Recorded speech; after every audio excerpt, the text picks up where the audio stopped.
আসসালামু আলাইকুম। তো মার্চ মাসের ৪ তারিখে নাথিং ফোন 3 সিরিজ রিলিজ হতে যাচ্ছে।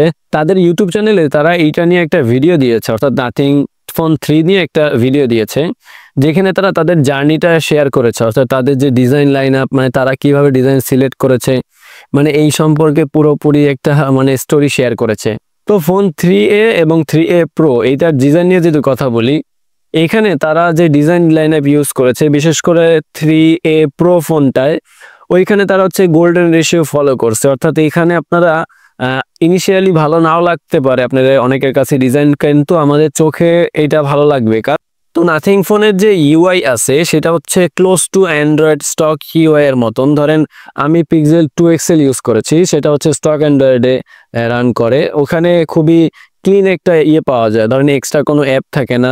আমার পার্সোনালি এগুলোই ভালো লাগে, ধরেন একদম মিনিমাল মানে রাখতে আমার ভালো লাগে ফোনগুলো। যেমন এক্সেসিভ কোনো অ্যাপ আমার দরকার না, ধরেন একটা অ্যাপ আপনি ইউজ করেন না কিন্তু আপনার ফোনে পড়ে আছে, ওই জিনিসটা আমার খুব ভালো লাগে না, বিরক্ত লাগে।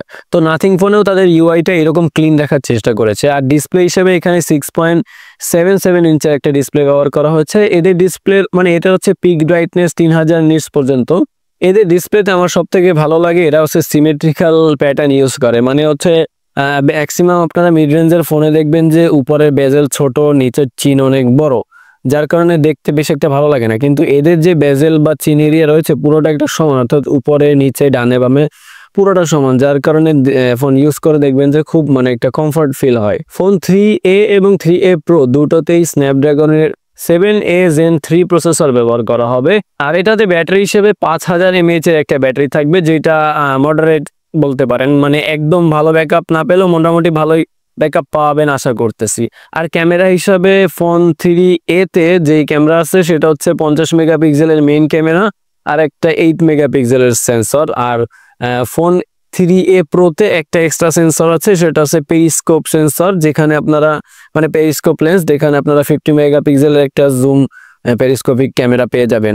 এটাই মূলত এদের পার্থক্য। আর পেছনের দিকে ডিজাইনের পার্থক্য রয়েছে। তো নাথিং এর যে মেন্টালিটি সেটা হচ্ছে তারা হচ্ছে অলরাউন্ডার টাইপের একটা ফোন বানানোর দিকে ফোকাস করতেছে। আমরা একটা জিনিস লক্ষ্য করবেন যে কিছু ফোন থেকে ক্যামেরা সেন্ট্রিক, ওরা হচ্ছে ক্যামেরায় খুবই ভালো হয়, অন্যদিকে কস্ট কাটিং এর শিকার হয়ে মানে অন্যান্য দিক খারাপ হয়ে যায়।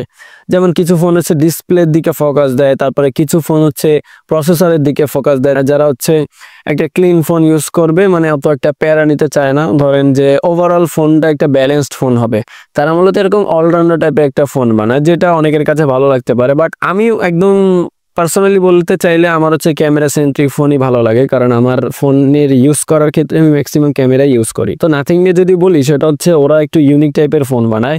আমরা দেখবেন যে ফ্ল্যাগশিপ ফোন হোক বা মিড রেঞ্জ ফোন হোক, আমরা হচ্ছে অনেক দিন ধরে ধরে একই জিনিস পাচ্ছি, যেটাতে আমরা অলমোস্ট বিরক্ত হয়ে গেছি বা ভাল লাগে না টাইপের আর কি, কোনো নতুনত্ব নেই।